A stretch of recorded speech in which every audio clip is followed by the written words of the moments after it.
Olá, o país acompanhou estarrecido no domingo, dia 8 de janeiro, o mais grave ataque à democracia desde o fim da ditadura. Centenas de bolsonaristas radicais foram presos em Brasília por invadir e vandalizar as sedes dos três poderes em uma ação terrorista. Para falar sobre esses atos golpistas, eu conversei com o Alexandre Bahia, que é professor de Direito Constitucional aqui da UFOP. Confira a entrevista. Professor Alexandre, muito obrigada por ter aceitado o convite da TV UFOP. Eu que agradeço. Professor, esse grave ataque às instituições que são símbolos da democracia foi definido como um ato terrorista. Eu queria que o senhor explicasse para a gente o que é um ato terrorista. Então, assim, tecnicamente a gente não pode enquadrá-lo na lei do terrorismo, pelo menos no primeiro momento, porque ela exige algumas questões mais específicas, mas elas certamente se enquadram no que foi aprovado recentemente, que é uma lei que fala dos atos contra o Estado Democrático de Direito. Então, assim, contra o Estado Democrático de Direito, que a antiga Lei de Segurança Nacional me parece que é bem que a gente pode enquadrar aqueles atos de vandalismo, na verdade, que não só tem um problema de danos materiais, mas também simbólicos, né? E nesse sentido, os responsáveis aí podem ser enquadrados em vários artigos, na verdade, em várias leis penais. E exatamente isso que eu ia perguntar, né? Os golpistas, os financiadores, os articuladores e ainda os agentes públicos que participaram direta ou indiretamente dessa ação, eles podem responder a crimes, né?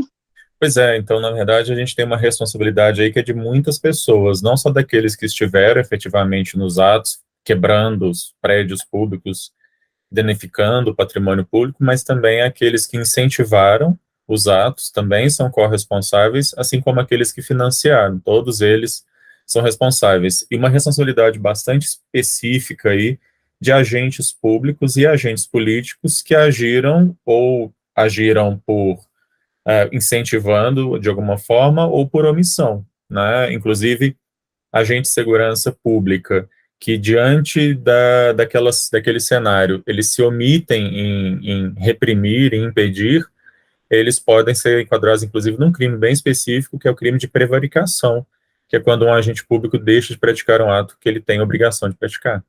Professor, e no caso do Ibanez Rocha, né, do MDB, ele foi afastado do cargo pelo ministro Alexandre de Moraes.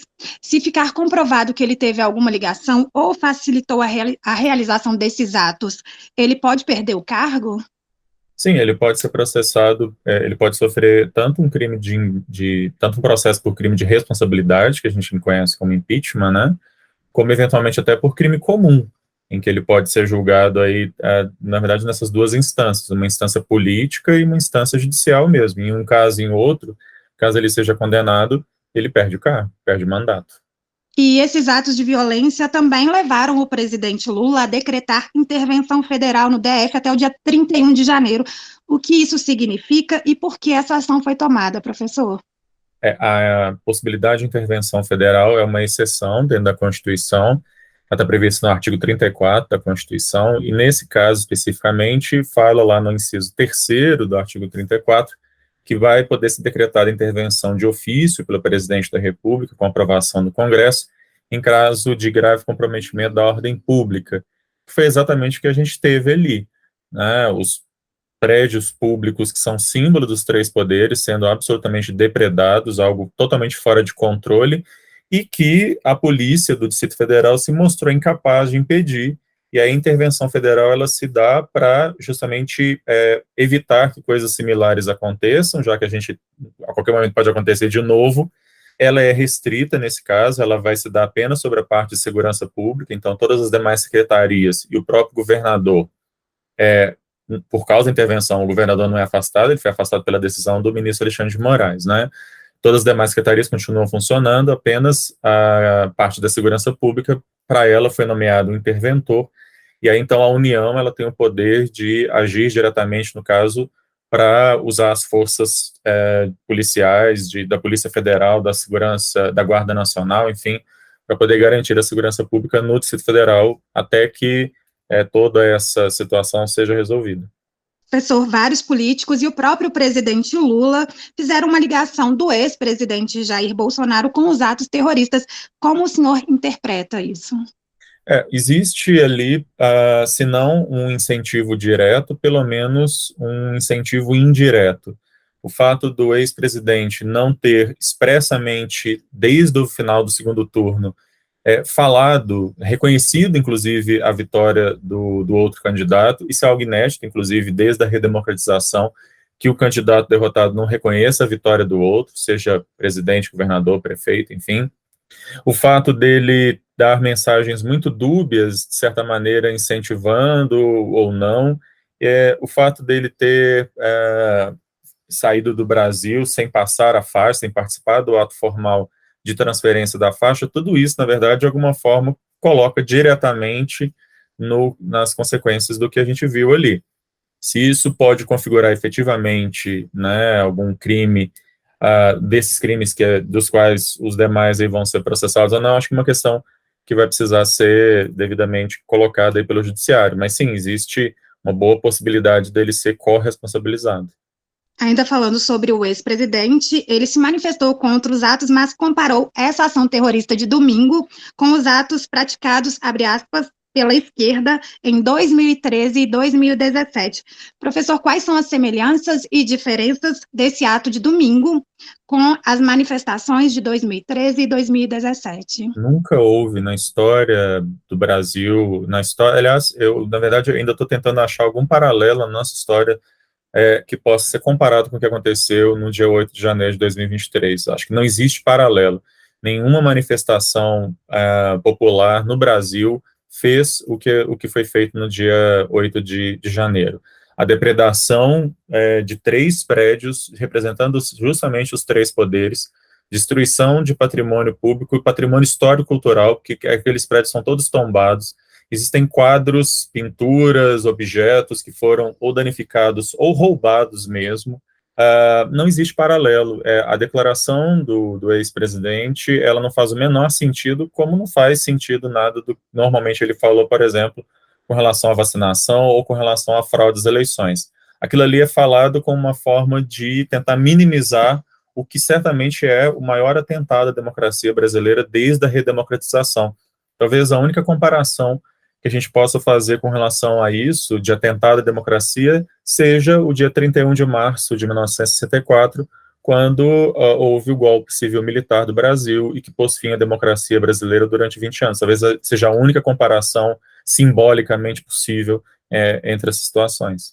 E, professor, dá para fazer um paralelo do crime contra o Congresso dos Estados Unidos em janeiro de 2021 e os atos terroristas aqui no país, no dia 8? Certamente há um paralelo aí, porque, na verdade, é mais ou menos a mesma máquina de desinformação, de fake news, que foi feita lá e levou aquelas pessoas ao Capitólio, que foi feita aqui também. Inclusive, algumas entidades, algumas pessoas que estiveram fomentando esse tipo de coisa lá também participaram ativamente. Tem inclusive, que foi recentemente condenado nos Estados Unidos, Steve Bannon, que também participou aqui, esteve com políticos de extrema-direita no Brasil, pré-eleição, inclusive. Então, a grande diferença, talvez, seja a forma como as próprias instituições nos Estados Unidos reprimiram lá de maneira muito eficaz e rápida, enquanto que aqui, infelizmente, a gente teve uma ação ou muito débil ou até conivente de agentes da polícia que deveriam resguardar o patrimônio público. Não aconteceu aqui e aconteceu muito rapidamente lá. Professor, e para finalizar, esses atos do último dia 8, eles deixam uma mancha na nossa democracia. Porém, chefes dos 3 poderes divulgaram uma nota em defesa da democracia. Como o senhor interpreta esse posicionamento conjunto neste momento? É fundamental que os agentes, os chefes dos 3 poderes se manifestem de maneira enérgica, rechaçando, não minimizando. Acho que é extremamente problemático quando eu vejo alguns políticos, ainda depois de tudo que a gente viu no domingo, querendo minimizar aquilo. E eu acho que é preciso ser dito que é o maior atentado contra a democracia brasileira desde a redemocratização. Então, qualquer político, inclusive, que tente minimizar isso, precisa ser, inclusive, corresponsabilizado, porque talvez, inclusive, ele tenha até incentivado isso lá atrás. É extremamente importante que os responsáveis por esses atos sejam todos eles devidamente enquadrados nos termos da lei. Ótimo, professor, mais uma vez, muito obrigada por aceitar o convite da TV UFOP e contribuir com o nosso trabalho. Obrigado. Várias instituições se posicionaram repudiando esses atos golpistas. Entre elas, a Prefeitura de Ouro Preto, que divulgou nota manifestando o repúdio do povo e do município aos atos terroristas de barbárie praticados em Brasília. Ainda de acordo com o documento, o pequeno grupo que se disse presente em nome de Ouro Preto não representa a nossa gente. A Prefeitura também destacou que é solidária à democracia brasileira e ao governo constitucional do presidente Lula. A UFOP também divulgou nota reforçando que engrossa o coro democrático e pede uma apuração rigorosa dos fatos, com a responsabilização de todos os envolvidos.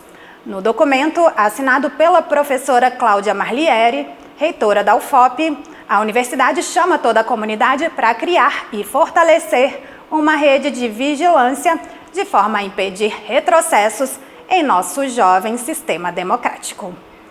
Continue acompanhando a cobertura da TV UFOP no nosso canal na TV ou pela internet. É sempre bom ter a sua companhia.